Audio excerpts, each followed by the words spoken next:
Titu Atira Renelta Arluk. Hello, my name is Renelta Arluk, and I'm coming to you from Treaty 7 territory here in Banff, Alberta, Canada, home of Stoney Nakoda, Sutton of the Dene, Blackfoot Confederacy, Métis Region 3, and Gathering Nations of Cree and Tanaha. I'm Director of Indigenous Arts at Banff Centre for Arts and Creativity. I've been here for about 4 years now, and this is, I think, our 6th session or 5th session of Decolonizing the Narrative conversation sessions. And they've been, so I'm really glad, and thank you so much for joining us today. We have an incredible guest joining us, Santee Smith. And so I'm just going to introduce her, and then she'll join us to talk about her practice. So here we go. We've been having a pretty great day. Fall is arriving here in the mountains. I'm originally from the Northwest Territories.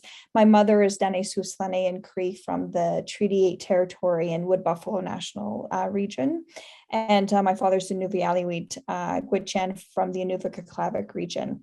And so it's been beautiful to live here in the mountains, considering that I come originally from the Canadian Shield. So I feel pretty held and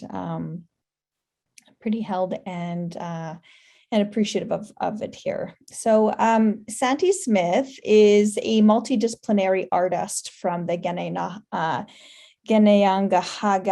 Nation, Turtle Clan, Six Nations of the Grand River, the Haldimand Treaty Territory in Ontario. Santee trained at Canada's National Ballet School, completed physical education and psychology degrees from McMaster University, and a master's in dance from York University.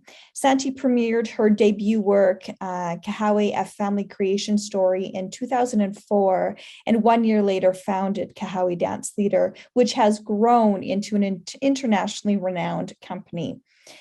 Santee's artistic work speaks about its identity and Indigenous narratives. Her choreographic and directorial repertoire includes 14 productions and numerous short works and collaborations which tour nationally and internationally. Her commissions include North American Indigenous Games, amongst others. She is recipient of the K.M. Hunter Award, the Victor Martin Lynch Stoughton Award, John Hobday Award, Hamilton Music for Kahawe, Dora Mava Moore Award for Outstanding Choreography and Dance, for the Susurikura Willow Bridge, Reveal Indigenous Arts Award, and the inaugural Joanna Metcalf Prize for the Performing Arts. Her work, Blood Ties, received an Outstanding Production and Outstanding Performance Ensemble in Dance at the 2019 Dora Mavor Moore Awards and 5 Dora Mavor Moore 2020 Awards for her production of the Mushwall, which is incredible. Santee is a sought-after teacher and speaker on the performing arts and Indigenous performance and culture. Her life and works have been the topic of TV series and films, and most recently on CBC Arts, The Move 2. And Santee is also the 19th Chancellor of McMaster University. So just want to welcome Santee into the space. Oh, thank you for inviting me. Can you hear me? I can hear you just great. So just wanted to say thank you so much for joining us, Santee. And I know you're really busy in creating new work, and you constantly inspire me with your capacity of creating work and then running a company and also being a chancellor and a mother. I don't know how you managed to do it, but you look stunning, and I'm really appreciative that you are here with us today. Yeah, thank you so much. I am happy to be here and share some time with you. I am here in my home community of Six Nations, and I am just running back and forth from my studio. We're in production for the last of a triptych series called Skana, and I'll let you know a little bit about that because that word is really important. So Sego, Sewaguego, Skanagoaga. Greetings, everyone. Do you have the great peace with you today? Skana means peace and balance, and also is about going and moving slowly with good intentions. Santee Smith, Decolonize, Kayaneren'kó ni wagohotsoda wagenyata oswega ni wageno anowalagoa. My name is Santee. My Kayaneren'kó name is Decolonize, and I'm from the Kayaneren'kó Nation Turtle Clan from Onkwehon, also known as Six Nations of the Grand River Territory, Turtle Island. The Kayaneren'kó Nation is the eastern door of the Onkwehon Confederacy, and I acknowledge all of our ancestral connections to our traditional homelands, which are in upstate New York and eastern United States. I'd like to acknowledge also the Banff Centre and the treaty territory. I'm so thankful and grateful that I've had the opportunity to work and create and dream at the Banff Centre for Arts and Creativity since 1996. So it's been a long journey, and the work that was created there has helped to launch productions that have toured around the world. And it's always a great opportunity to be working in the lands and to be invited in to share my creative process and to collaborate and to help manifest dreams. And Yawa for inviting me to be a part of the Decolonizing the Narrative. And I will hope to share some of my journey, my challenges, and where I'm at right now with narratives and process. For me, those two things are really important, and embodied storytelling and performance. I'm really a multidisciplinary artist. I'm a potter, a designer, choreographer, director, and embodied performing artist. I also like to acknowledge that I come from a long line of Kayaneren'kó dreamers, creatives, educators, activists, and innovators. And I would like to acknowledge those ancestors for passing down their knowledge to me and their experiences, who helped me to become who I am today and have maintained our family and our community despite going through tremendous odds, both culturally, physically, and spiritually. I am the Artistic Director of Kaha Dance Theater, and Kaha means to carry in Kayaneren'kó, the Mohawk language.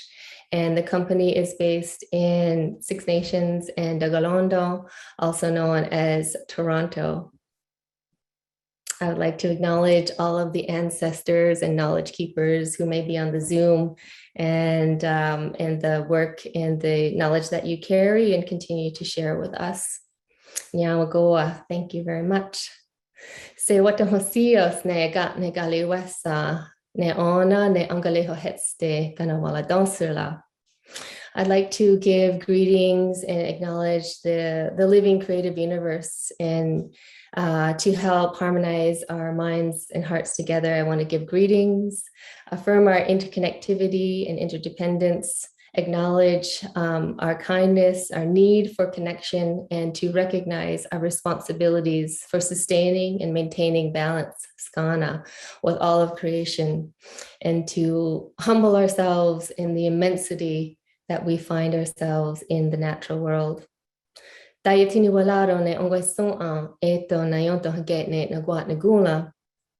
give thanks to all people, our ancestors, our families, our friends.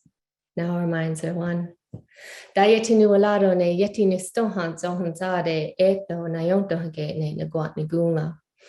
give greetings and gratitude to Mother Earth, for she provides us with everything that we need to survive and thrive. Now our minds are one. We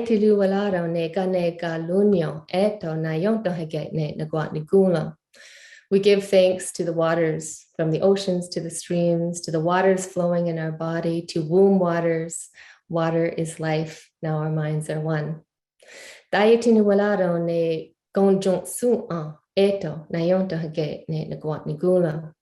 We give thanks to all of the fish life who help to purify the water and provide us with nourishment. Now our minds are one. We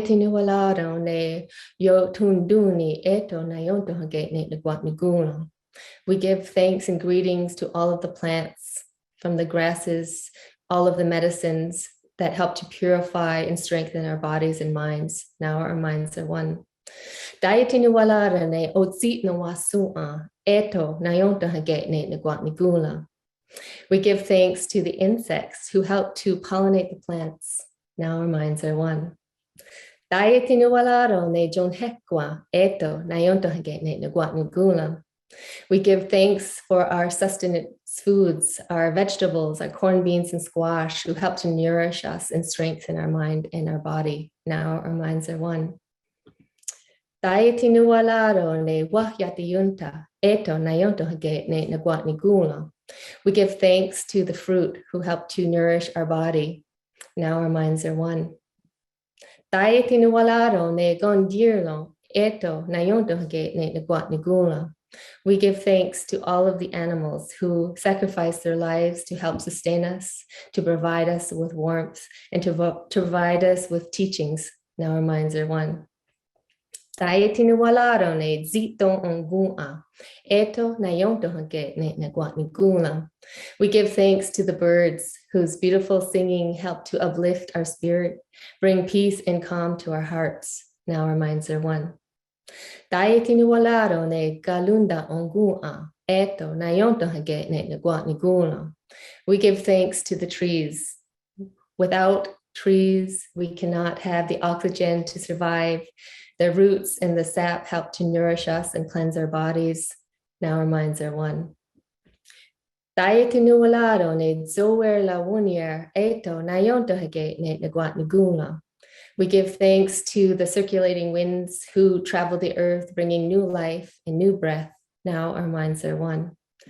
Taitinu walaro ne ladiwerlas, eto nayonto hage ne nagwat nigula. We give thanks to the grandfather thunderers who help to purify the air and awaken the earth and awaken us. Now our minds are one. Datsito nu walaro ne gonjongeni galakwa, eto nayonto hage ne nagwat nigula. We give thanks to eldest brother's son, who appears each morning to provide sunshine, protection, and sustenance for all living things, and is a leader. Now our minds are one. Taitinu walaro ne asatanega wat nirale, eto nayonto hege ne nagwat nigula. We give thanks to Grandmother Moon for her powerful pull on the waters, her connection to women and to water. Now our minds are one. Taitinu walaro ne yo zistu warlunyo, eto nayonto hage ne nagwat nigula. We give thanks to the cosmos, to the stars, for providing us with direction and guidance. Now our minds are one. Taitinu walaro ne deyonkiadado, eto nayonto hage ne nagwat nigula. We give thanks to our protectors, our guardian spirits who help to provide us with clarity of mind, peace in our hearts. So be it, our minds. Tatsitinu walaro ne singwayandeso, eto nayonto hage ne nagwat nigula. We give greetings and thanks to all of creation, the great mystery, the creative energy that lives in everything and everywhere. Now our minds are one. Da eto ni yawanage, da eto. Nyawe. I wanted to offer some words of the Ohandu Galiwente, which is a very short Thanksgiving address version. And it's part of my process to work with elders and knowledge keepers and language keepers in my community, like Dehahande Miller, who helped me with my Kayaneren'kó and my search for understanding and to look into language as a key into understanding Onkwehon mindset, how we viewed the world, and to try to strip away colonial influences that have come into our thoughts and Western thinking, and resetting and actioning Kayaneren'kó, words that come from our people, from the land. It also, this address places humanity and humans in context to the immensity of the creative world, and that we are a small speck of the web of life that we are also responsible for maintaining and sustaining our kinship connections with all of creation. And the work that I do with embodied storytelling and embodied performance is how do we action those connections? How do we acknowledge our kinship relationships to water, to the cosmos, and bring that into our mind, our heart, our body. So those are important ways of viewing the world and shifting the focus of putting the individual as paramount and really seeing it as a circle, a kinship circle. So I'd like to say the Thanksgiving address and to reaffirm that connection of unity of mind and unity of thinking. Although we are all individuals, we come together and share our thoughts, and we make our own decisions, but we come together with the sense of harmony and strength and unity. So those are really important and philosophical understandings of how we start a meeting or how we frame what we do when we come together in this larger context. So nyawa for taking the time to listen to that. And it also frames our process of gathering and framing our tasks and bringing us together for the awareness of the conversations and the discussions that we'd be having. So I'd like to take you on a little journey into my world, share some of my experiences and my trajectory that has led me into many circles, from classical ballet to contemporary Indigenous performance, from Six Nations to around the world, and back to my ancestral homelands in upstate New York. For those of you who don't know about my background, I started performing when I was a very young child. My key or my gateway into the portal into movement was always music. And music, any music. So that could be pretty much anything except for country music. My parents are artists, so they supported and recognized my early talents of dance. And I know that we had a Henry Mancini album, and I danced quite a bit to Moon River.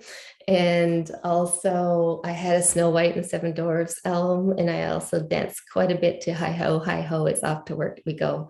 And so I was like, how do I dance to Hi Ho? And I would just fall into a dream world of performance. And so I feel at a young age that was intuitive, that was something that I found my gift very early. And over the course of my time, from pure creativity and joy and access and non-censoring to where I am now, I'm trying to get back to where I was when I was 2 years old and lost in a dream world of dance.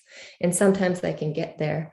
And then so my job is to find ways to align with creativity and in the natural pathways that exist in the natural world to open up creative access into story of the land, and to share stories with others and embody stories that have been gifted to myself and Kahawe Dance Theater. Kahawe and myself have been going through a process of, for lack of a better term, indigenizing, or what we would say is transforming the company into working from a Onkwehon Neha process, which is everything that is being Onkwehon: songs, dances, stories, governance, relationship building, connection to ancestors and ceremonial cycles, everything that is Onkwehon, and that mindset of creativity and being And so that is a process which could very much fit into the decolonizing the narrative, because it is looking forward by looking back into pre-colonial concepts and really finding the metaphorical understandings of our universe, how we should treat each other, our values and principles, and the list goes on. A few of them, which this is a lifelong learning process, which I am discovering, are terms like skana, Kayaneren'kó, which is our concept of great law, which is the strength that comes through unity, which is values and justice and positive thinking, good mind.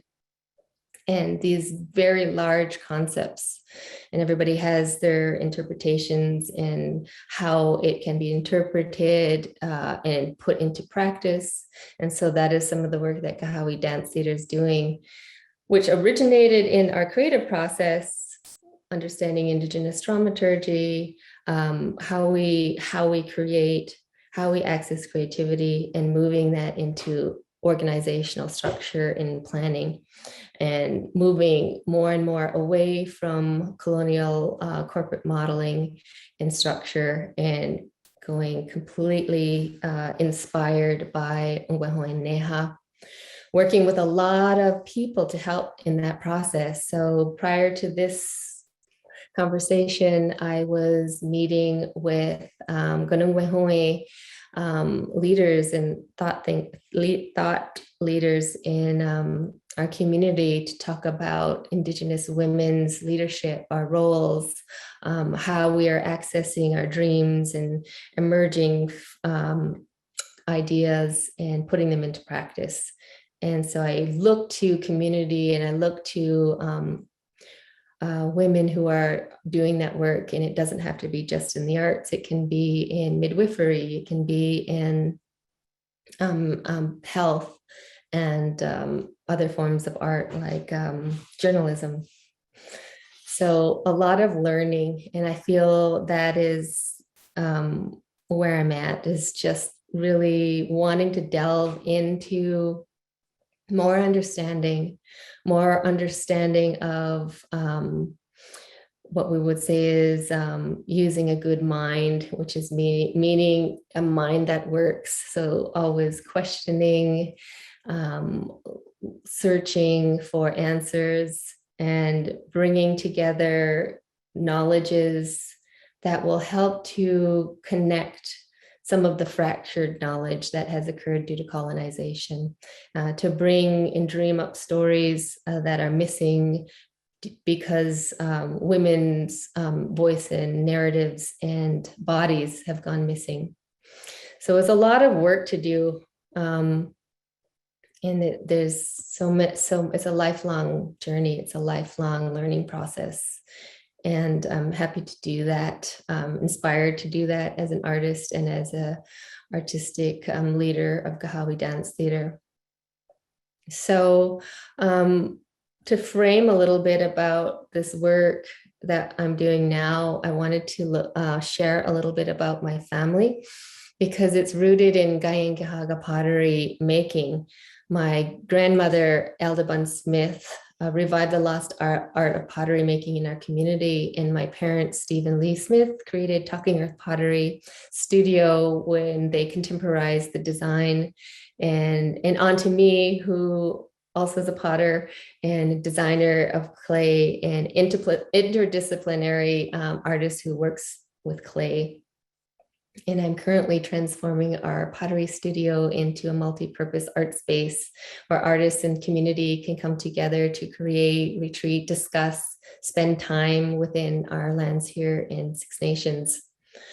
So I wanted to show you a little bit of the pottery so that you get a chance to see the work that is happening, and then also to show you a video clip about how that's sort of transposing into the body, into the creative work. So I don't know if you can see this. I've been working with pottery shards. So these are old shards that my father collected, and people would give to my father for research and looking at ancient pottery, the designing that happens, which is very prevalent in Kayaneren'kó pottery, and then knowing that we're coming from a lot of different places where the idea of brokenness or fracture and putting pieces together, finding reconnections, rebuilding, re-sculpting, remembering, retracing our ancestral lineage and our genealogy to land is really important. And through that process, we have story and we have ways of seeing the world and being in the world, and value on design and symbol. And here's another example of a piece of pottery by my father, who is a contemporary potter. And this also is was featured in a work called Blood Tides. So I commissioned him to create this vessel for me. And this became the dramaturgical model for my triptych series, Blood Tides. This is my family lineage and design, and I even have it etched into my skin. These designs are very important encoded knowledges of the natural living universe and natural patterns. This would be sort of like a wave formation. They're geolines, and they also are connected to our creation story. And they also tell about the importance of life-sustaining energies. A lot of them are plant-based, or they'll have the fern symbol, which is kind of a universal symbol for life and growth. So the pottery has become very important in the work that I do, in a way of moving away from colonial ways of creating and looking to symbols, iconography, and processes that are coming from who I am, my identity, and my ancestral links. So that has been passed on to me through my family, and I acknowledge that great gift that I have to have that inform who I am in my work. So maybe we can look at the pottery clip, and you'll get to see in many different ways how I'm working with the shards, the clay woman, and that connection to our creation story of humans being made from clay, being formed from clay, and the important land-based work that myself and Kaha'i dance leader and collaborators are working on. So I hope we can go to the clip now for the pottery.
Yakotsununyata. Yunki sota. Yakos con Dios. Yakos con Dios.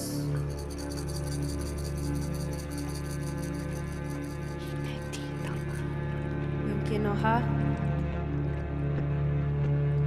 Yunki noha. Hijas de las estrellas. Yakotsununyata.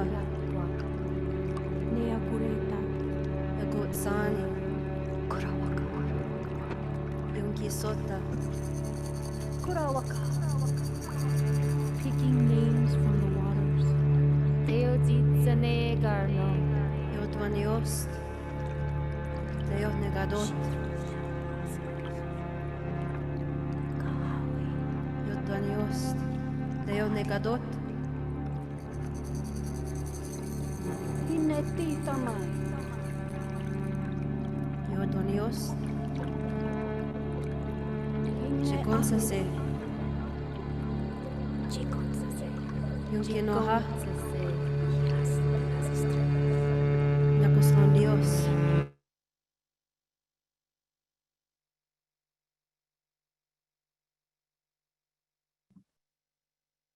Thank you. That was a little bit of the work that I'm doing with the pottery and working with my father's work. Just before we finish, I can show you my grandmother. This is her piece of pottery, Elda Bunn Smith. And this is more of a contemporary traditional style. So she was recognized for reviving the pottery.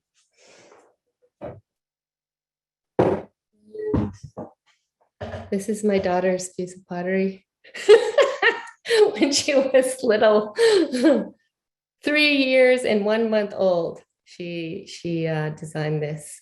So it's a really great keepsake of her artistry and that continuation of that family lineage. So part of yes, I just working across generations, and I feel like that's really important. That has evolved into the work of Kahawi Dance Theater as well, because most of our recent works are intergenerational works. So right now, just outside rehearsing, I have Julianne Blackbird, who started dancing with me when she was 9 years old she came to a March Break performance camp, and now she's one of my main dancers. Now she's 20. Gosh. And we're working with Leary, who's 63, dancing, and I'm a mature artist, and other 20-year-olds and a 30-year-old. So working through generations is really important. It's become part of the process of shifting who can dance or who is a professional dance artist. And I come from that background of ballet, where your career is pretty much over at 30, if you even make it that far, because of the challenges on the body, versus a lot of our Indigenous performance where you never stop dancing. You dance as a child and you continue to dance as an elder, and really shifting that idea that dance and performance is just for youth. In fact, I enjoy watching mature artists perform because they understand their body, they bring in their experiences and their all of their knowledge into the work that they do. So that is really important, to be working intergenerationally. The other aside from the land-based work, I did want to just touch on the land-based process, and I've been inspired by our ecological systems that we had traditionally, the way that we planted, the way that we physically designed our living in our gardens and in our ceremonial cycling, and how the rhythms that we had when we were connected to the land. And it's quite a bit different now. So as I say, I'm moving to more Onkwehon and Neha, it's bringing up questions about programming. When do we do what we do, based on what's happening in the environment? And so that's quite interesting to me, to be able to shift the understanding of when we tell stories, what stories do we tell at what time is for resting, what time is for manifesting dreams or seeds or seeding, and when are we harvesting. So that's something that I'll be working towards as well, and really looking at the different ways and patterns that exist in the natural living universe that are replicated everywhere, even in our own bodies, from our cells to our bone structure to our our DNA. And it is in the scientific world, things like branching or spirals or the sphere, the wave formations, the tessellation, which is the hexagon shaped six-sided stars, the strongest form that we have replicated in the natural world. For example, the shell on a turtle's back, and cracked clay when it expands and dries and then it cracks. And there's others. The random spots of a leopard are not random. The spiral, as I mentioned, which is seen in all Indigenous cultures. And for myself, when I'm thinking about story and how we create performance, we're looking to align with those natural patternings, so that we can open the door to creativity and to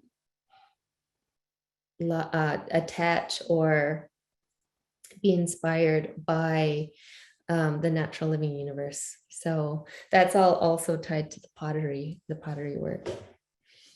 Another totally different aspect, but in terms of the storytelling, is what I wanted to share is in 2018, 2016, I was invited to participate in a project called the Mushhole Project.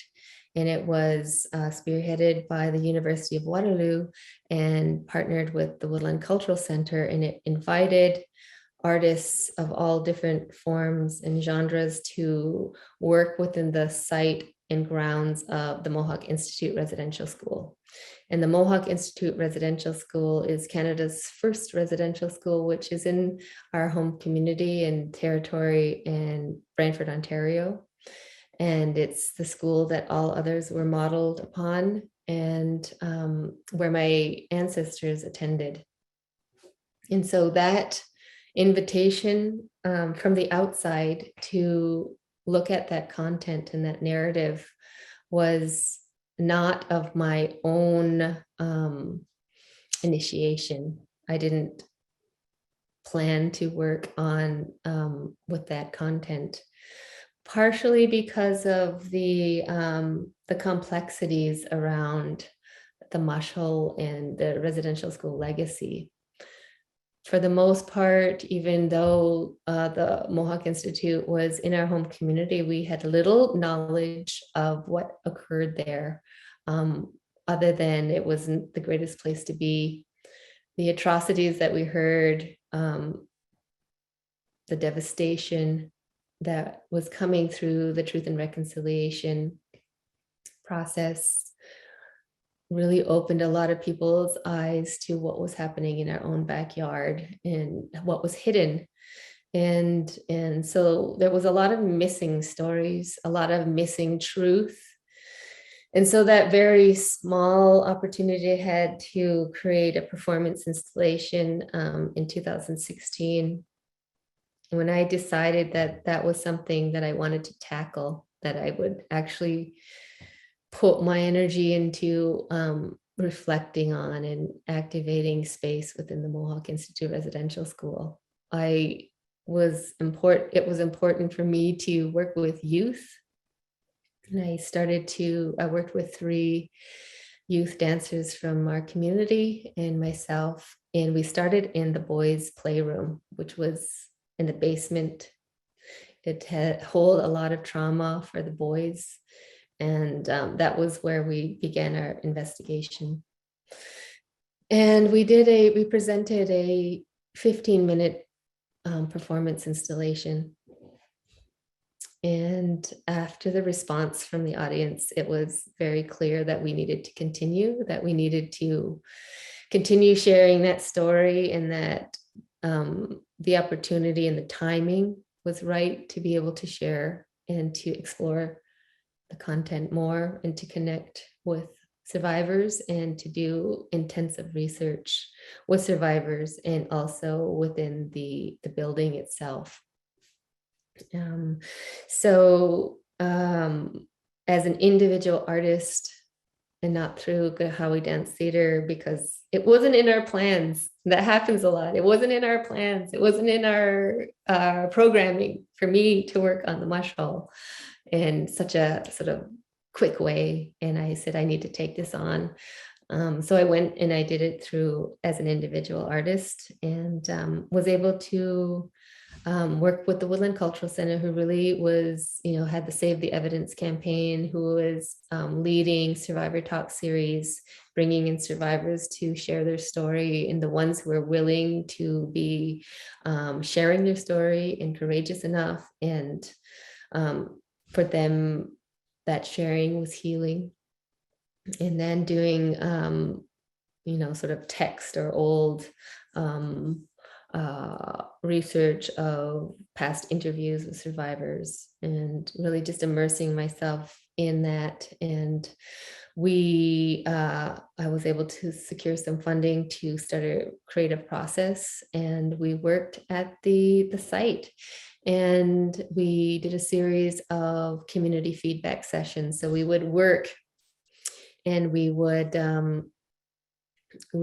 show bits and pieces, and survivors would come, and intergenerational survivors, and then also people from community, and also then people who had no reference for the mush hole. And so that is the type of work that I was doing about sharing truth in a way that is decolonizing the narrative, because that truth that was kept silent was not out for people to hear about. It wasn't in the educational system, and it was also not even shared within our own community of Six Nations. So that was a huge part of working with shifting the narrative. So I wanted to share the mush hole clip just so you get a sense of what we were working on.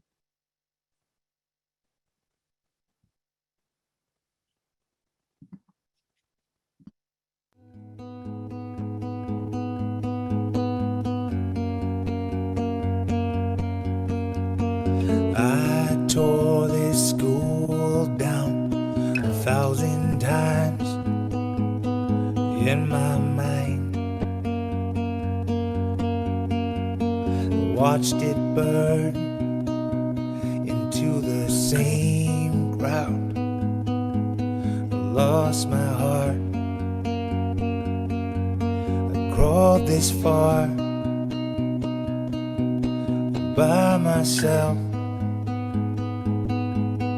without your help. I'll reach farther, I'll get back my heart. Every day's a year, but I'll start. I'm on the same ground, made it this far.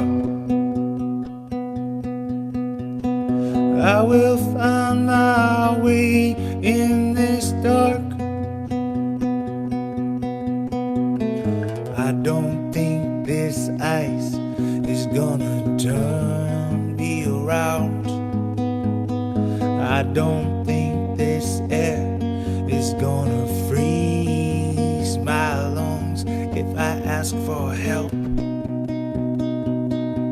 to get back on my feet, to walk on this goddamn earth where there's nothing left of me. I'll reach further, I'll get back my heart. Every day's a year, but I'll start.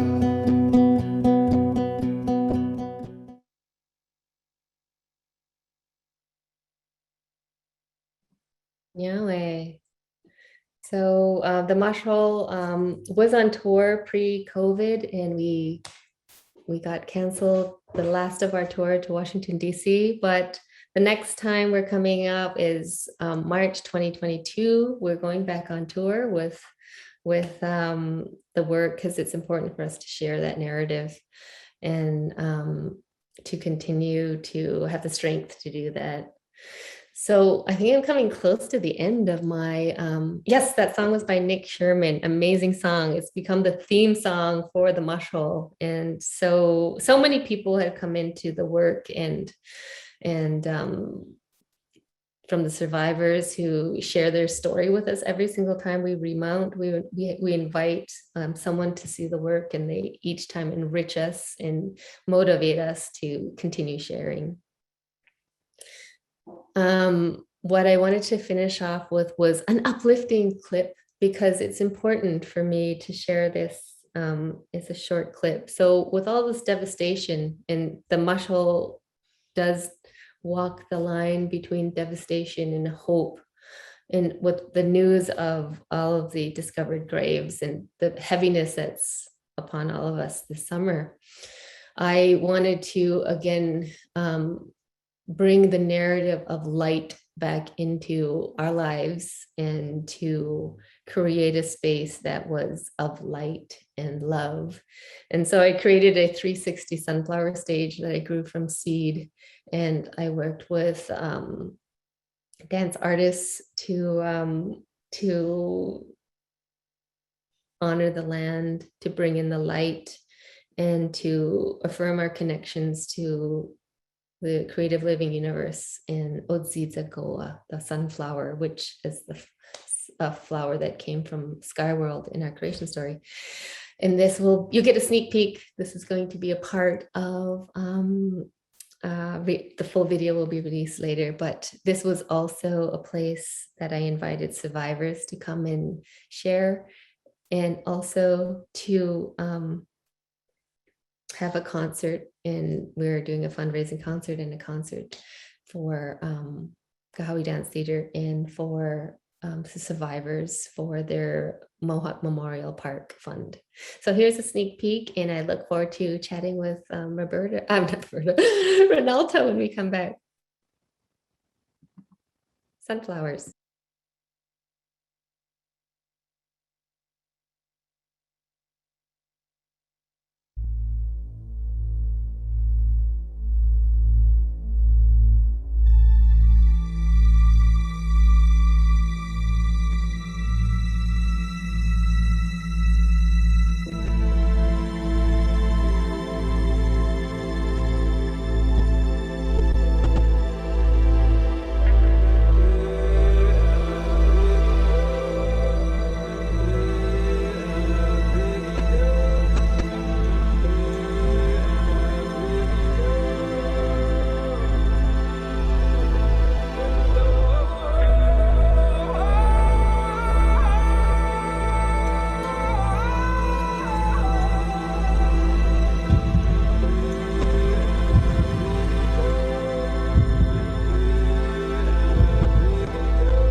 That was just a little clip where we're just all jumping around, but you get to see a little bit about creating beauty and trying to share light to balance the dark.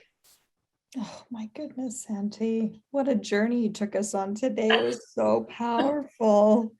Well, thank you. I know that one thing I've always appreciated and I learned from you is how you acknowledge so many elements of your creative work and like just so practice and the like acknowledging the insects, acknowledging the place, and just you have such an incredible deep way of centering, understanding and knowing, and you do that very well in very many different circles. So I'm just thank you for doing that for us in this digital world, even calling in our ancestors. Incredible. Well, I learned it from lots of people, so I'm just following in footsteps. So we'll have a wonderful conversation tomorrow, and people are please offer some questions within the chat as well if you're joining us tomorrow.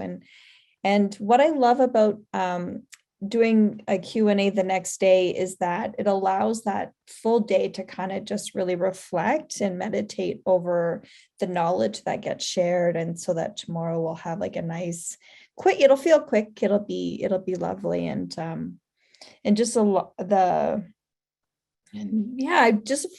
forget how deep of a relationship you have with the Banff Centre that goes back into like the early 90s, and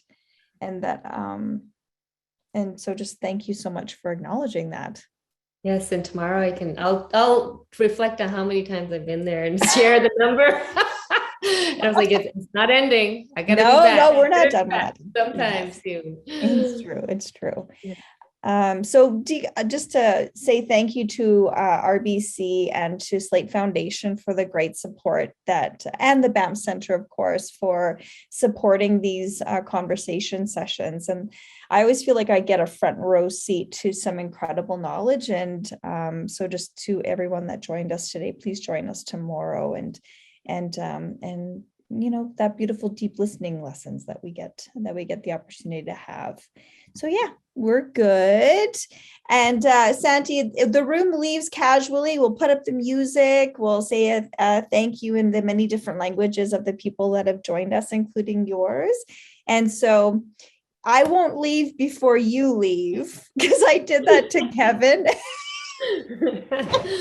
Oh, because it's just the two of us here. That's right. Well, it's two of us here. And if I turn off my video and I turn off my mute, then you're kind of here by yourself. But there are people here with us in the room. Okay. But I was like, see everybody. And I like pieced out, and Kevin was just kind of sitting in the room by himself. Well, I'm looking forward to the conversation tomorrow. And also to hear, if people have questions, and have a conversation about lots of different things. And I saw Onkwehon leadership in there, so lots of things to chat about.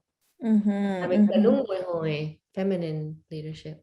Beautiful. Yay. And then talk about the work that you're creating right now. I want to hear more about that too. Okay, I'll be coming straight from rehearsal, so I won't have to I might be all sweaty, and maybe I should stay that way, because when you actually get to see the real looking after rehearsals, sweating and dirty because we were rehearsing outside, and sometimes it's muddy out there. With those sunflowers, because I feel like because I follow you on social media, I get a bit of a sneak peek. Did you grow those sunflowers for the project? Yeah.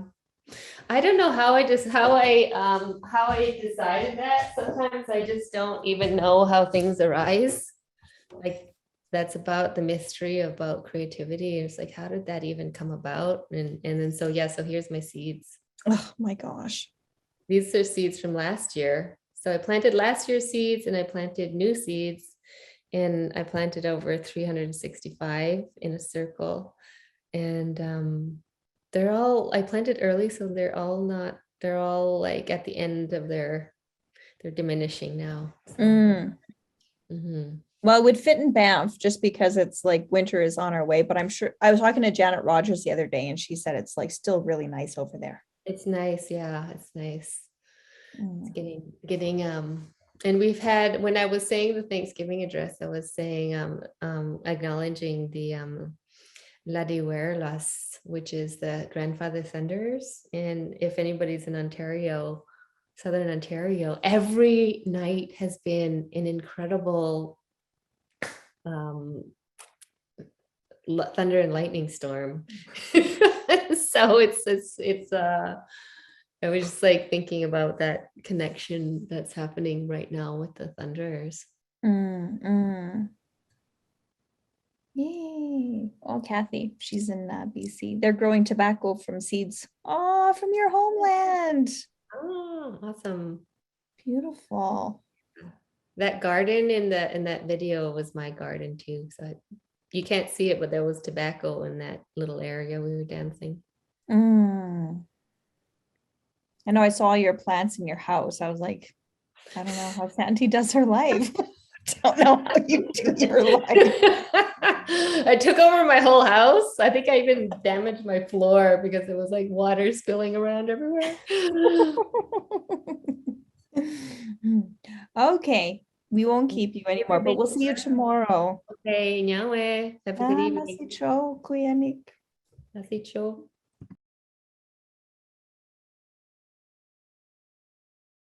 Well, I just want to say how incredible your work that you shared yesterday was, and how completely inspired I was by the work and that the imagery that really goes with it. I kind of wanted to chat about your process, because you did that incredible introduction and you were mentioning that you work it to memorize, and then you kind of lose it a little bit, so you write it down, and that language is really like language has to be activated, and the work that you do is so connected to language and the process of it. So I just kind of wanted to kind of know like the process of how you create your work and how you ground it in that way. Mm-hmm. Thank you. Usually it begins with a lot of research. So a seed of an idea, and then, visioning of kind of thinking about the story or the message.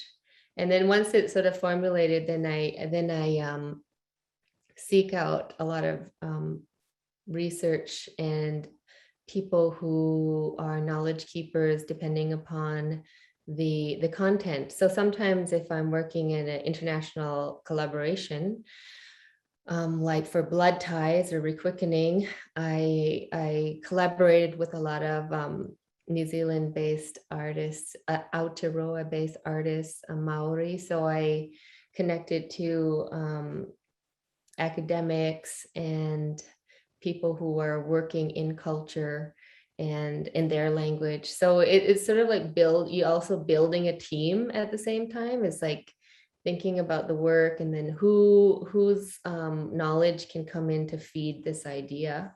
And a lot of the times when it's specific to a Onkwehon concept or content or story, then it's within my own community. And so right now I'm working on a piece called Skana, and Skana, as I mentioned yesterday, can mean balance, peace, moving slowly with peacefulness. And so it's within my own community that I do language research. And when I work with language teachers, it's a lot of back and forth, because I have to relay what I'm interested or looking at, or the concept, or even a phrase, and then they have to sort of digest and get what I'm wanting to say, and then they have to go through their own process of, well, how would we kind of relay a very similar thing but from our perspective, and then come out with a few options of, well, this is, sometimes we don't have a translation for that, but this is you're kind of saying this, so this is what we would say. And then it comes into this usually beautiful translation, and then it's translated in kind of an English so I could understand it. And And then that kind of gets folded into the work. Or sometimes it doesn't fit and it just is there for layering. And so that's how language is coming in. And I'm working with language, not in a not conversational language. So I'm looking for what we would call maybe ceremonial language, or language that is old text with old understanding, so leads back to pre-colonial mindset. So that's what I'm interested in, is how did we think before? How did we relate to the world? How did we action our words? So a lot of our language is verb based, which is really great for movement because it suggests movement and flow. Yeah. And that changes the practice then as well. So you, as you go deeper and deeper into the language, it actually changes how you approach the work. Yeah, for sure. And so yesterday even I was working, I can say her name, Gaji Cook. She's one of my leaders, teachers that I've worked with since my very first production, Gahawi, in 2003. I reached out to her because she reawakened midwifery, traditional midwifery in our community. And so she's done a lot of work with the body, and that's really important because we sometimes in sort of Western thinking, so we have that separation, the brain, the analytical, the intellectual, separated from the body. But within our language, it's connected. Within our songs and stories, it's connected. And when we're dealing with, for example, she's talking about midwifery, the stories of Sky Woman connected to birth, it connected to all of these biological understandings that our ancestors knew way before there was scientific discovery. One thing that she shared, which I'll share with you, she in our conversations we're talking about, things like Skana and working through Onkwehon, which means an Indigenous woman's process, which is also then very much into the body. And all of our songs and ceremonies are about finding unity and unison and synchronicity with community, and synchronicity with the natural living universe, with all of our kinship relationships. The synchronicity, and then when we fall out of synchronicity, that's when things start to have a problem. And so she gave a great metaphor of studies where they've taken heart tissue cells, and they've looked under the microscope, and they're beating as one heartbeat, which is a lot of our songs, dances, our main rhythm of that heartbeat connection. And then they separated them out. And the farther that they got away, they start dropping out of synchronicity, and they started going arrhythmic. So they started going on their own beats. And so they fell out of synchronicity. And then when you move them back together, they start collecting and beating at the same time again. So this very scientific, looking at cells from the heart, which is also very important. And then knowing that when you're not connected and unified, and you're going off, and you're getting falling out of synchronicity and separated, but when you come back together, naturally, the natural energy and flow is to find synchronicity. So that those types of knowledge shared from knowledge keepers is an example of what I just finished telling my dancers about that story. And in our story, we've actually physicalized that. So as soon as we go distal, it affects one of the characters, and as we join, he kind of comes back into the fold. But as soon as we separate, he falls out. So that's an example of how this cultural research goes off into different layers and gets layered and folded back into the creation, that when we perform it, the audience really doesn't necessarily, will not know the backstory of that, but we will as the performers. And we're hoping that that energy and that idea becomes manifest through our movement, and then through their receiving of what they're watching. Oh, that's incredible. Incredible. And So when you're so working, many good things like that. I know, it's like, I do this. This deep work that creates such powerful outcomes. What is it to work with internationally? Like, so you have that practice within your community, but how does that come when you go into, like when you spent that time, like when you spend time in New Zealand or in Mexico and meeting value systems or meeting those knowledge? Well, I try to find, I mean, the key is to find the right collaborators. So that's a challenge. And for the most part, I've been so grateful to have met really amazing people. And you know, our communities are really small. We pretty much know everybody who's performing in across Canada, and then you start meeting, for example, in Aotearoa, you meet one dancer, and then pretty much then you know everybody. So it's like these small little worlds. And but one example for so I have a collaborator, Louise Patiki Bryant, and I invest in long-term relationship building. I like to work with people consistently. So I went to visit her and just you know, to kind of like get to know people in Aotearoa, and met the Maori performing arts dancers.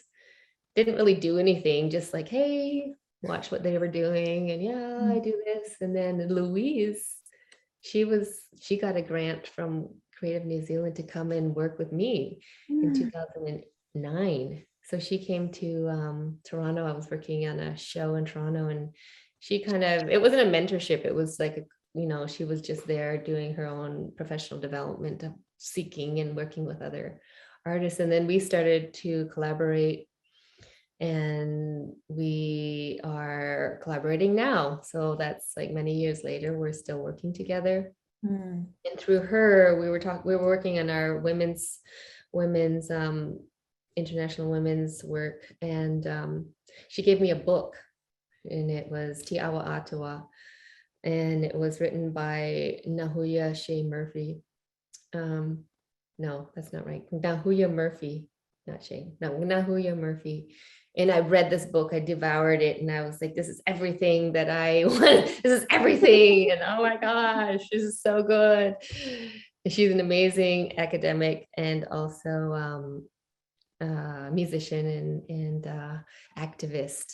And so I just emailed her. I just searched her and I found her, and we started a conversation. And since that time, I returned many times to Aotearoa, and she brought her here, and we ended up collaborating, and we are like joined in a kinship relationship. We're connected. And so those things are really important. I think the other thing that's really important for me is that it just doesn't happen overnight. So you have to make the investment, and you almost have to show the people that you're working with, not prove to them, but demonstrate your commitment, that you're not just going, oh, give me some knowledge, and then you go back and use it however you want to use it, that this was a real relationship, that I was not just going to, you know, gather things and take it back, but that we were working back and forth. So out of that, many people have come to Six Nations from Aotearoa, and I've gone back many other times. So it's this back and forth exchange. So it takes time and it's an ongoing thing. Yeah, powerful. Mhm. And so it becomes more relationally connected rather than, like, say, institutionally connected, and then finding place and creating space within to receive and to offer at the same is powerful, powerful.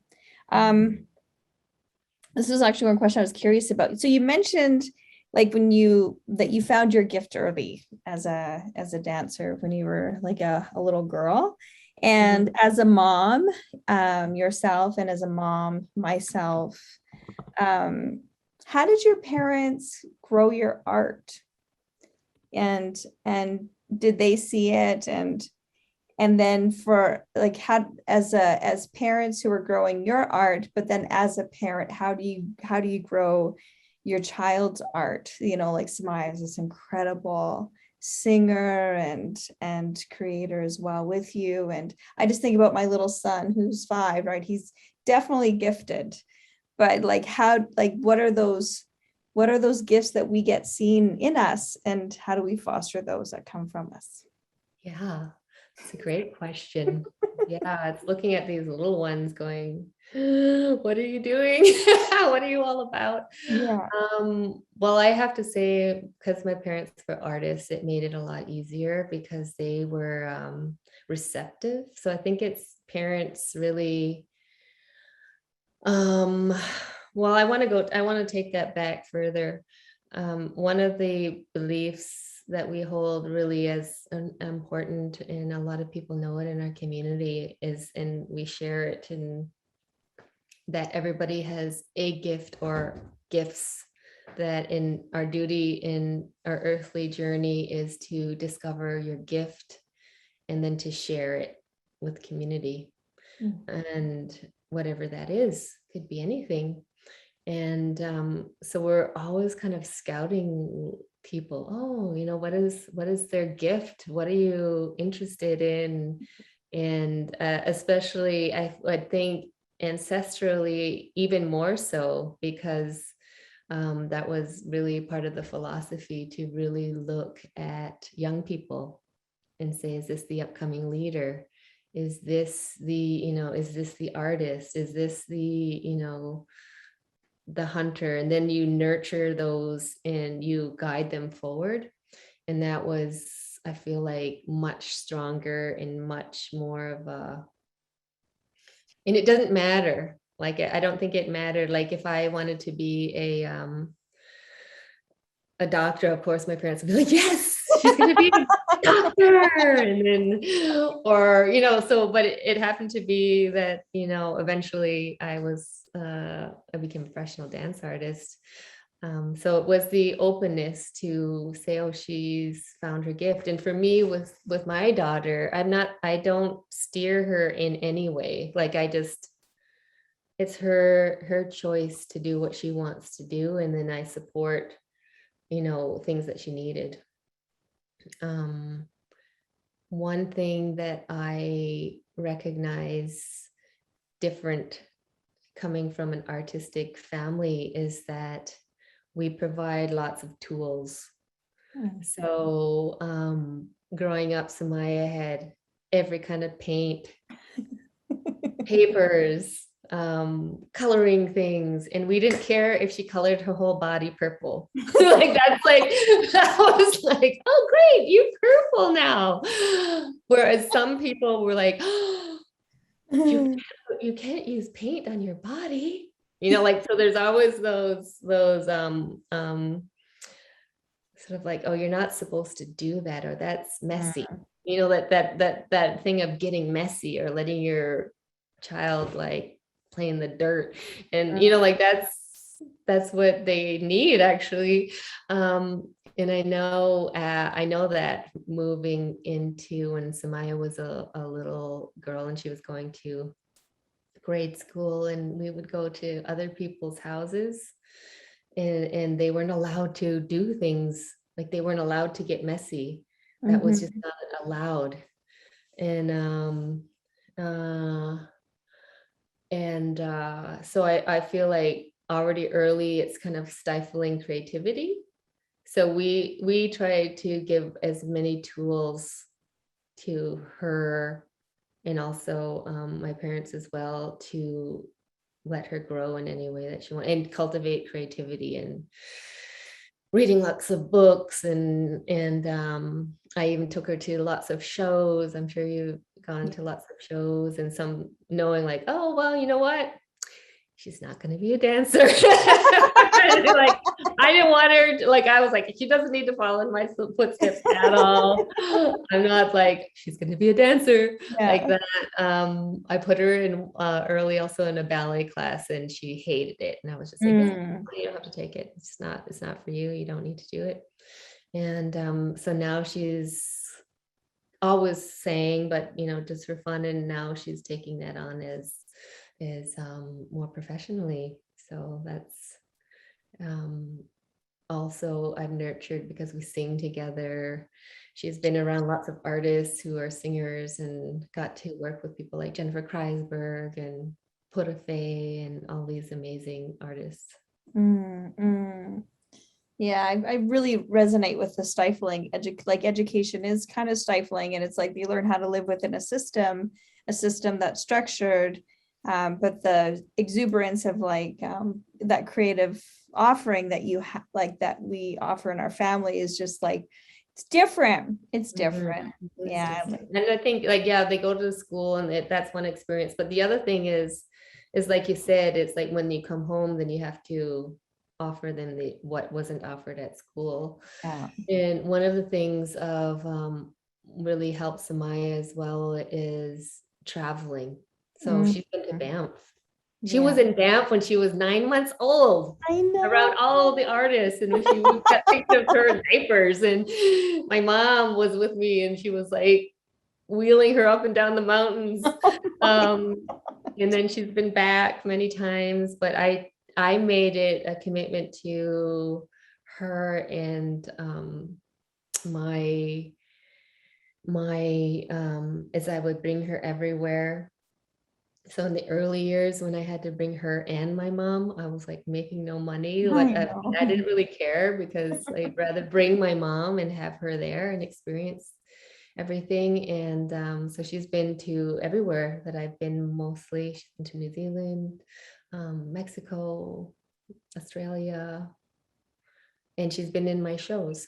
So yes, yeah, amazing. Thank you for that. I was like, I want to ask Santee about that. One thing I really love about your work is just how deeply connected you are to the land practice and the water practice that you have, and that seems to be really resonant across all of your work. And was that always the work that you created, and it being so deeply connected, like what is that for you? It's sort of an ongoing investigation, because really, I didn't really talk yesterday, like I said I would, about my dance background. So I did come from classical ballet, which is everything to do about escaping the earth. Never falling onto the ground unless you were playing dead. And uplifted and lines and beautiful form, which I enjoy doing. But fast forward to when I'm doing my own work and I'm able to work in ways that are with Indigenous groundedness, connection to the earth, heartbeat rhythm, pulsing, and looking at our social dances, and then looking a lot and sharing a lot with other nations around the world. That connection to earth is really important. And so I'm not sure how it did come about when I was working on my solo piece. So back in 2013, I ended up working on a major solo, which would have been really my first major solo, 70 minutes straight. Wow. And I was working in the studio, and the piece was really about being in the earth and being in the land in ceremony, in a ceremonial state. And I had been working with Margie Gillis up in her farm, and that's like just north of Montreal. And then was beautiful work. And then, so I had material and I was investigating. I felt really great in my body and strong. And then I had my daughter with me, and we went down to our homelands. So if you go straight south from Montreal into the States, upper state New York, you get into our traditional territory. And I just went there as like kind of a vacation, like kind of loop down and then go home. But we always journey back to our traditional homelands, because that's a thing that we feel real connection, an umbilical connection to our traditional lands, even though we've never lived there before. It's in our DNA, and we start to vibrate in different ways. And so then I was like, well, we're here at the beach or wherever by the lake. And I just put on my music and my laptop, and then I start improvising. And then I start working with some of the material that I had. And so all along we'd be like, this looks like a good spot. And we'll pull over in our car and like hike a little bit and like, where's oh my God, there's water here. And then so I would be playing on the beach, and I'd be going off into the woods, putting on my laptop. And I was working with music commissioned by Tanya Chagak. And so I captured lots of video and took that home, start working just in my backyard. And it's interesting, when it came to put it all together, the pieces that stuck, that were really grounded and visually connected with me, was the material that I created in the land. And so it was a really an important step forward in my discovery. And what I found then as a performer, when I was on the stage in the theater, not in the land, I was able to recall in my body being in the land. So that it was a kind of a gateway for me to be connected and kind of bring that quality and the feeling into my performance. And I didn't have to imagine someplace or imagine I was in in my homelands. I actually could recall that feeling every time. So that was a discovery for me as well. So when I'm working like for Skana, I brought my team to our homelands because that's where it's based. And so that they can recall what it's like to be working through the land there. Amazing.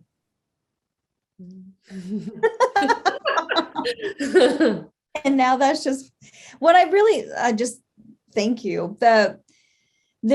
The next one is just about media, because you use digital media quite heavily in all of your work. And so even just listening to you now, like you bringing out the laptop, you're recording and filming, you're looking at that, you're bringing the music with you, and that was part of the creative process. But now it's coming with you on stage as well, or into your different worlds. And how is that like bringing land and digital together? I think is pretty incredible.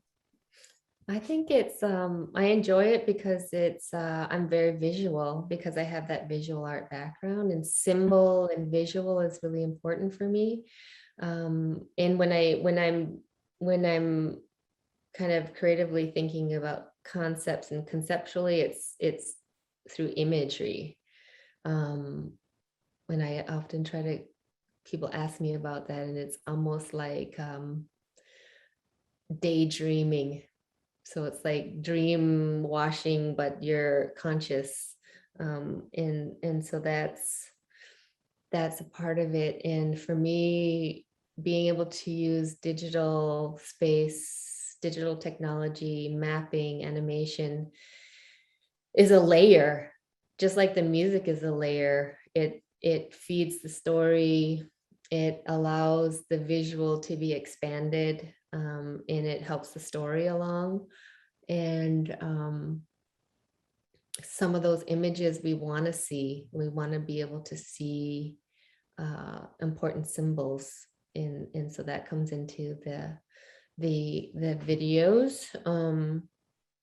The one that people can look at, if I don't know, I don't have the link necessarily, but we were part of the Grand Acts, the National Arts Center's Grand Acts of Theater last October. Actually, at this time we were creating it, and I'm working with an amazing team, Ava Animation and Visual Arts, who came to Banff with us to work on Skana with the production element, because now we're going even further. We're doing track motion, and we're doing mapping onto a forest, which is going to be quite interesting. But what was I going to say about that?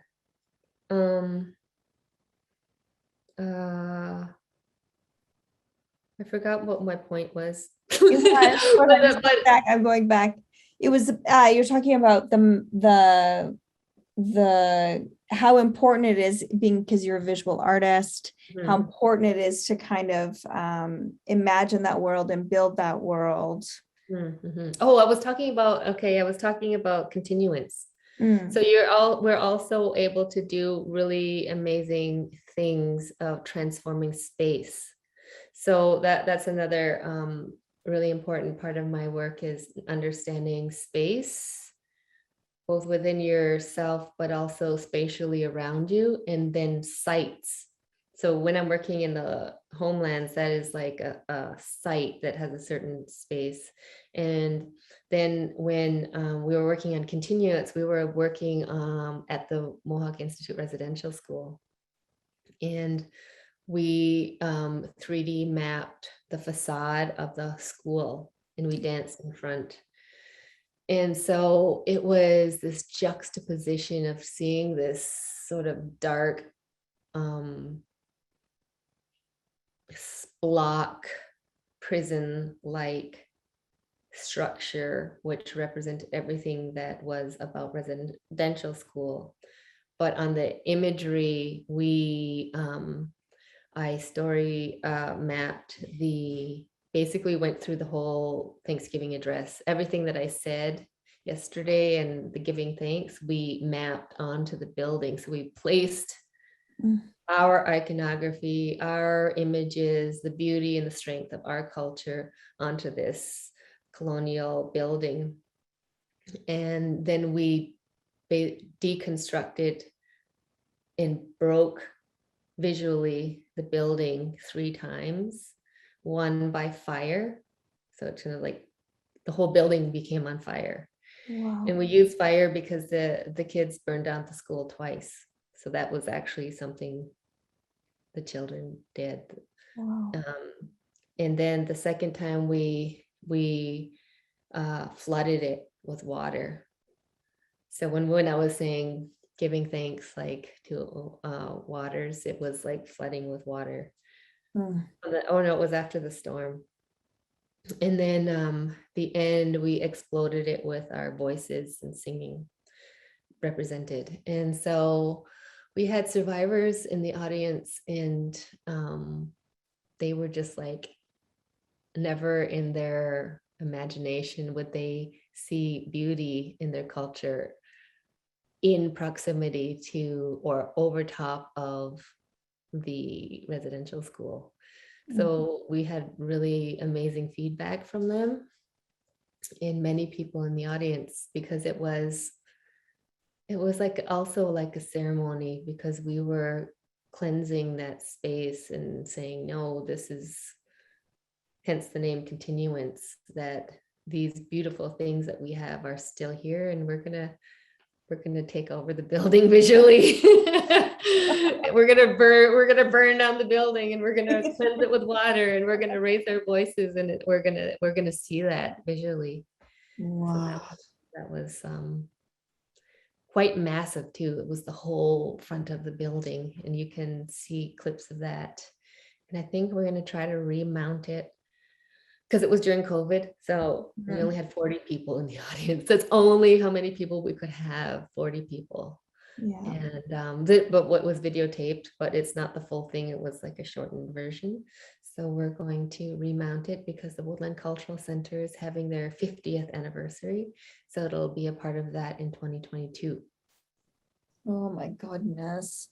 I was fortunate to see Mush Hole in Toronto at the Young People's Yeah. Theater, and it was, you know, with all the young people that were there, and it was so deeply moving. And like I cried so many times throughout that, you know, because we're all impacted by residential school, and and um, and just to see those stories, and told with such you know, it's fearlessness, but it's also gracefulness, and it's unapologetic, but it's because it's so real, but it's not used as a tool. It's just really feeling those relationships and those experiences. And so, you know, just really strong work.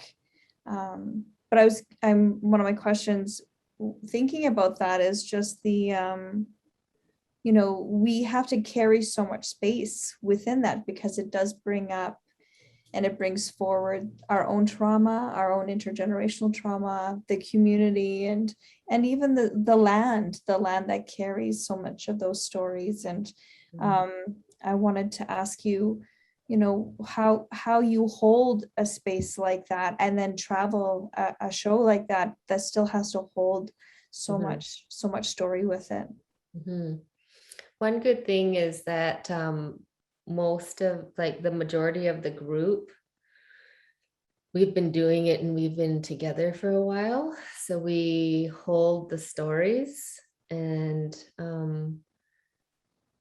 we have, we keep our connection to the survivors that have shared their stories. So well, if we're rehearsing, say we're remounting and we're rehearsing, we really try to bring in people to see us. So even though we've done it many times, we're still looking for not approvals, but are we doing this story justice? Or can we find more things that are important to share? So and then when they come in to see it, I remember we were rehearsing and we were in a residency at McMaster, and Doug George, who went from Akwesasne, who went to the residential school, he was in the area, and invited him to come and see it. And he watched it, and then after he watched a run through, he spent like an hour and a half with us, just sharing all these stories of his experience and what happened to his friends and what happened to him. And we're so like grateful that people who are wanting to share are able, kind of giving them an outlet to do it as well, and listening to them. And then it in turn reinforces our commitment to what we're doing. So it's like we're humbled, kind of like, to actually even share it, and then committed to doing it, like tasked to do it. And when you shift it to that idea that we as artists that's our role, is to be able to share that, like we're doing our job as artists to do that. And it also kind of takes it into a higher level of, it's not personal, you know, we're not carrying this because it happened to my family, or it's like, this is hurting me. It's because the sharing and the sharing of truth and the sharing of stories becomes more important than our personal effects. And in a way, it's almost a healing for us, because we're sharing the story, like we get to do this And if it helps anybody, if it educates, if it does this, then it's good feelings for us to do that. And then we also have seasoned performers, like we represent 2 generations of survivors, the young generation and then the older generation, their parents, and most recently that's myself and Jonathan Fisher, who played the older mother and father. The first residential school, and our children had gone as well, and that happened. Generations have gone. And so he's an actor, mover, and really guiding the young ones about how to do our job, which is you put everything on the stage, you go deep, and you leave it there. Yeah. You don't take it with you. And so we do a lot of things. We smudge every single element of the stage, of the props, of each other. We come together. We know the importance of it. And then when we leave it there, we just leave everything on the stage. Yeah. And there's not then much to take and hold with you that hurts, because you just left it there. Amazing. Yeah. Amazing. And I love that you work so intergenerationally with like young people, and you really grow.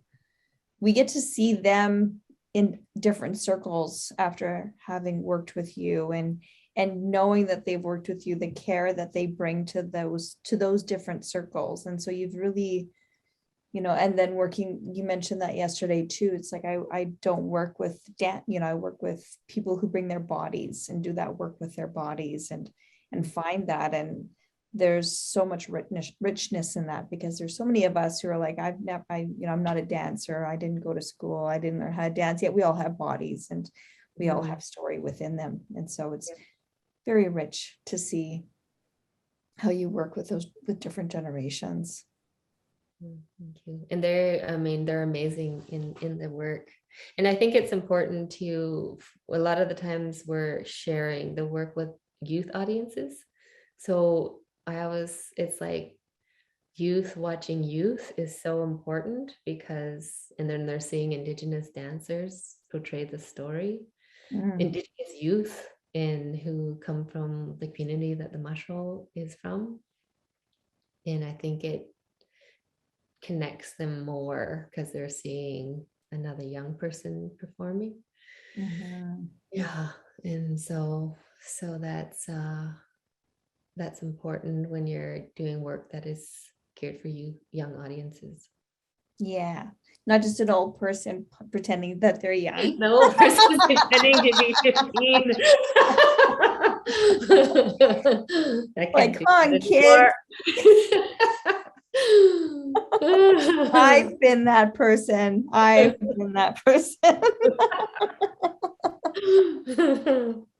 That's funny. So let's talk about, so we're getting near the end, and if anyone has any questions in the chat from our conversation, please jump in and don't be shy. I'm happy to share those as well.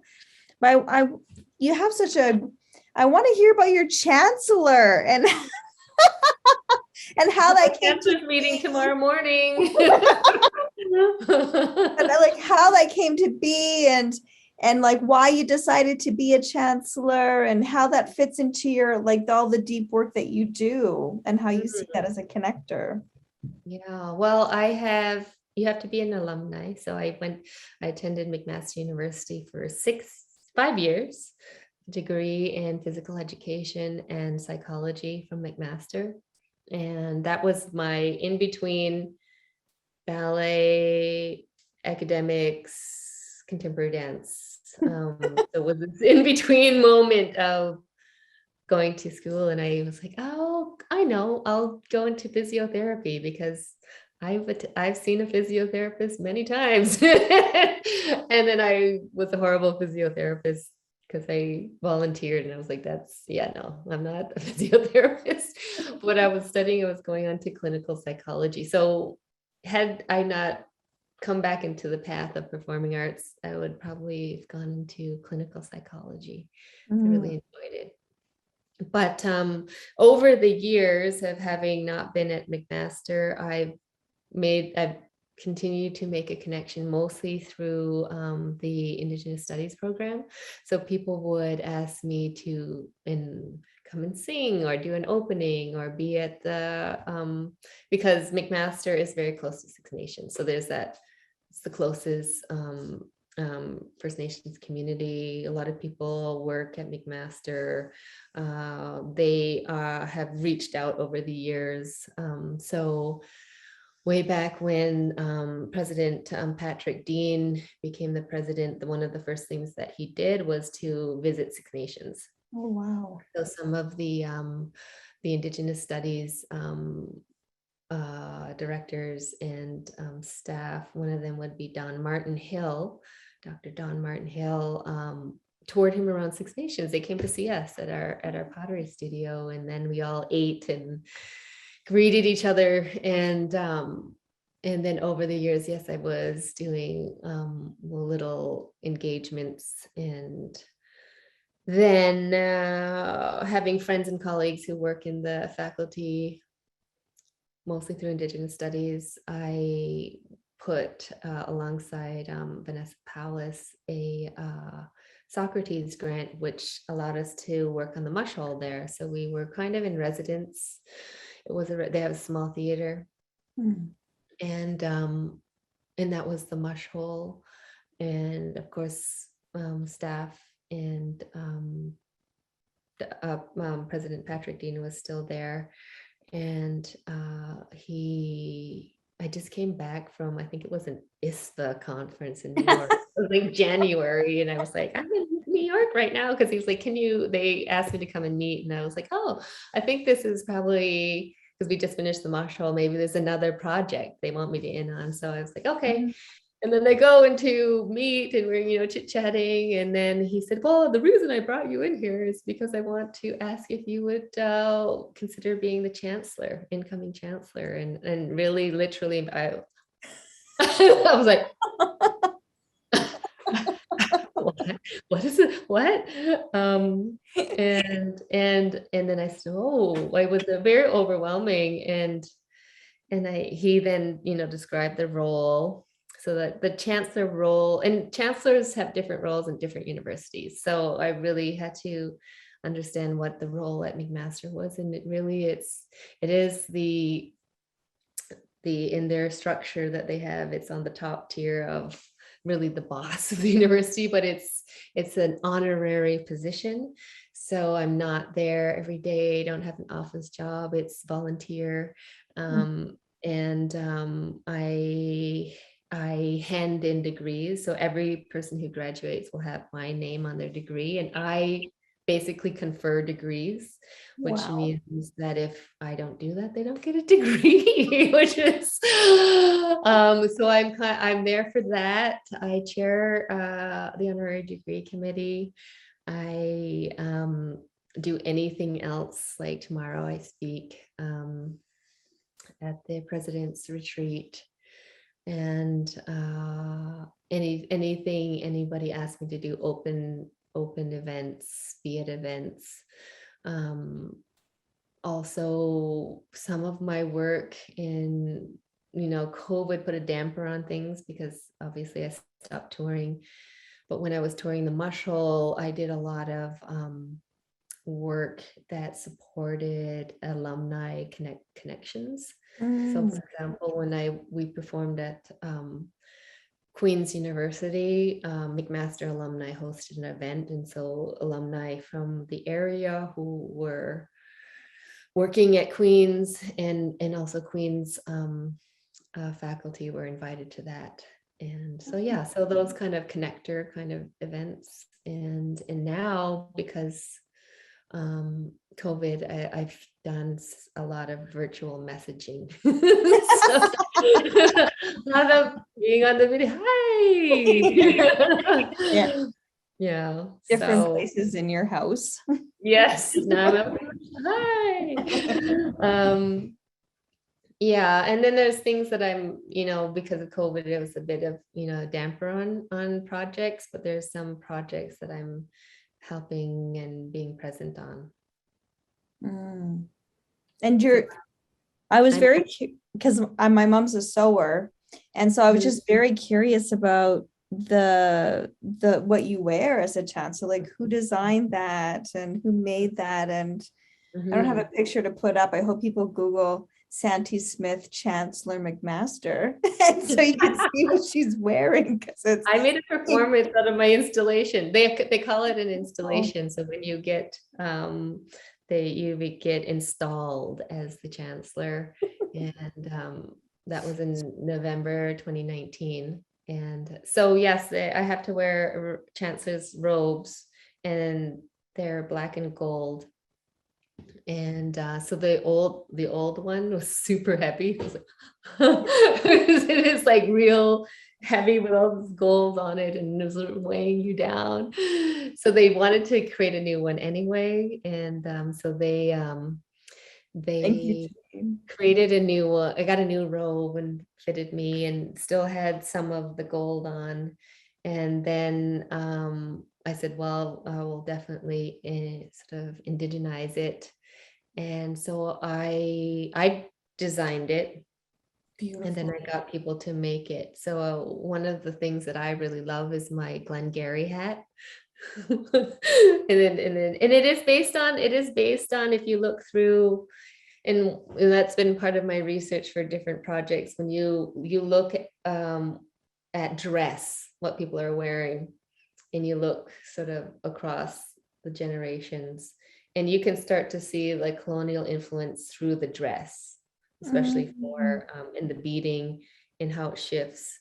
So one of the things that and is that connection to the Glengarry hat, and that became into our Onkwehon outfits, and as a very beautiful prized kind of cap that we would wear, and was beaded. We basically beaded everything.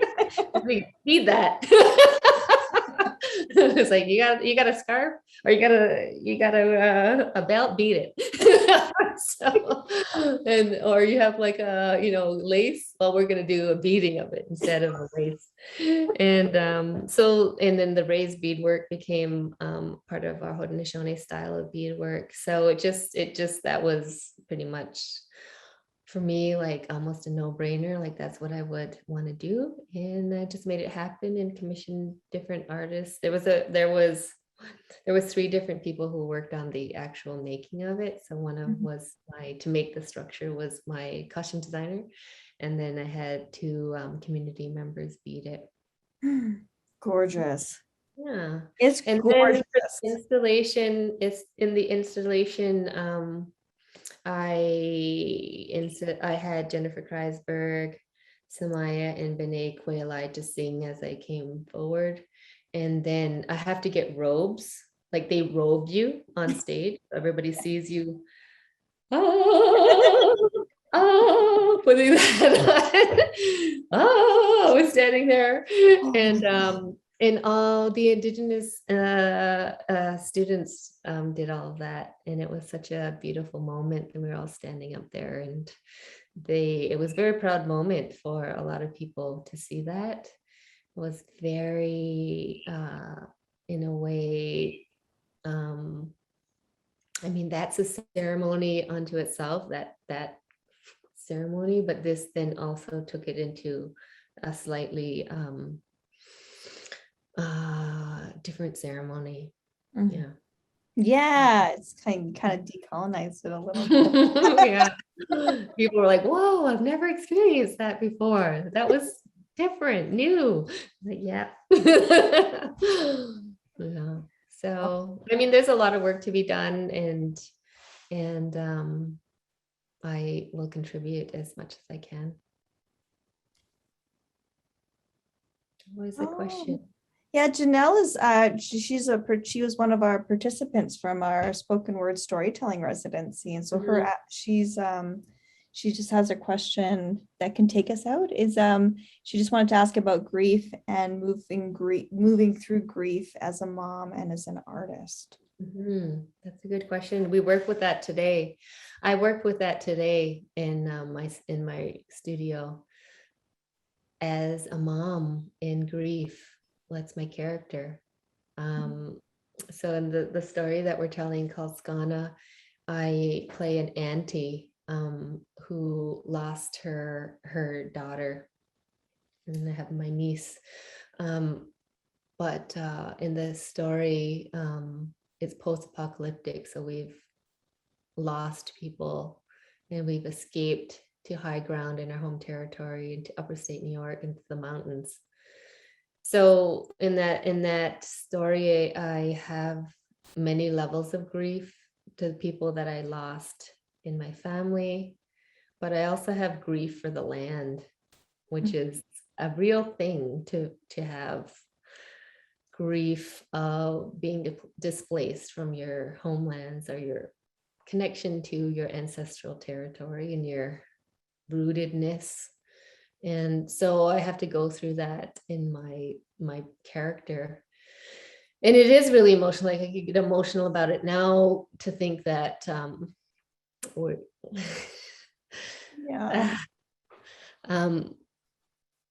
lost a lot.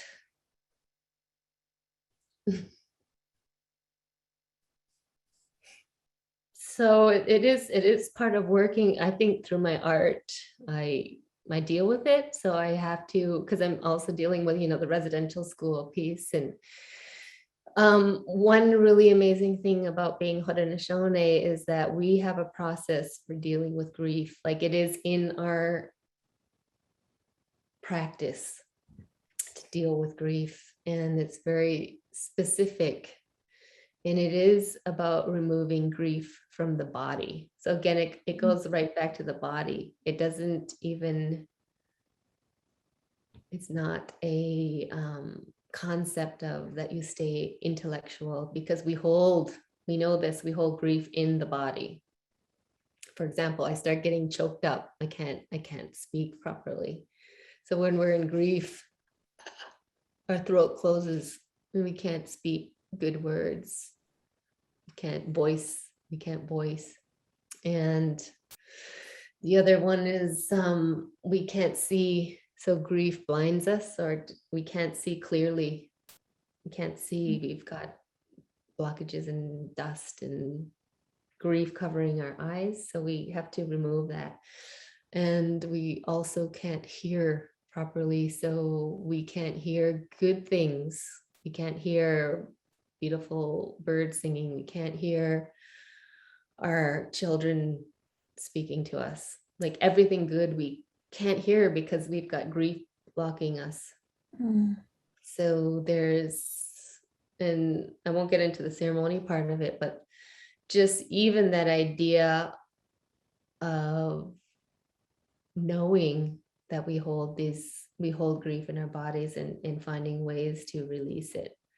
And in knowing you yourself can find ways to deal with it, maybe with the help of others, but to recognize that grief lives there and finding ways to remove the blockages.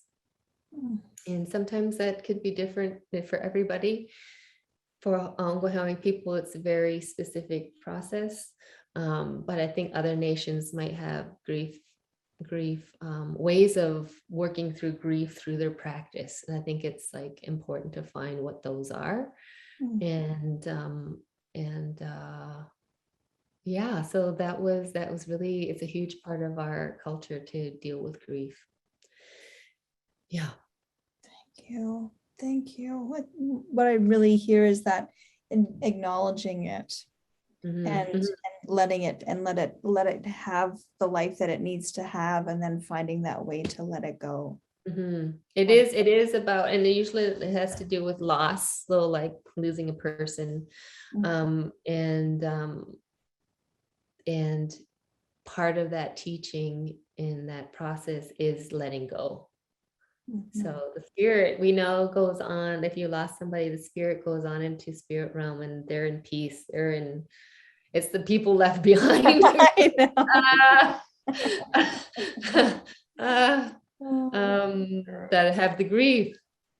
And so we're Yeah. dealing with the people who are left behind, are people who are still in this earth realm that have to deal with it. Yeah. Oh, wow, Santee. This has been one of the richest conversations I've got to have in such a long time. Right. Awesome. Yeah. Yeah, lots of amazing, important stuff. I'm grateful for the conversations that we've been having, and also over the COVID, when we're reaching out to different people, like I was saying, some of the leaders in our community, and just hearing other people working through and just making discoveries and sharing them is really important. And one of the things from that meeting we have with Onkwehon is gathering, and maybe not, it could be even being on Zoom, but it's just coming together and sharing is really important. So thank you for inviting me and inviting us all into conversation. Yay, very grateful. And thank you everyone for joining us. And yeah, I just usually dive right in because I have like the awkward transition of now we're going to talk. So I'm like, let's just talk and then we'll start and then it will end and then we'll be done. But I love this so much and I look forward to sharing space. I mean, this I very much value a lot. And so I look forward to sharing live space, land space with you again. I know we will. So Yes, we will make it happen. And then and just want to say thank you to everyone for joining and to Banff Centre for Arts and Creativity for supporting it, as well as the RBC and Slate Foundation. Very grateful for that. So, next month we'll be chatting with Christy Belcourt. So I know. It's kind of amazing. But have a great rest of your process and I look forward to seeing your work and sharing it out. Yeah, I'm gonna put my if you might have done that already. Do it. My Kahawi, I have to update it though, but we'll put some more information on that. Yeah. Okay. Yeah. Oh yeah. Thank you. I'm not gonna leave you first. Onkwehon.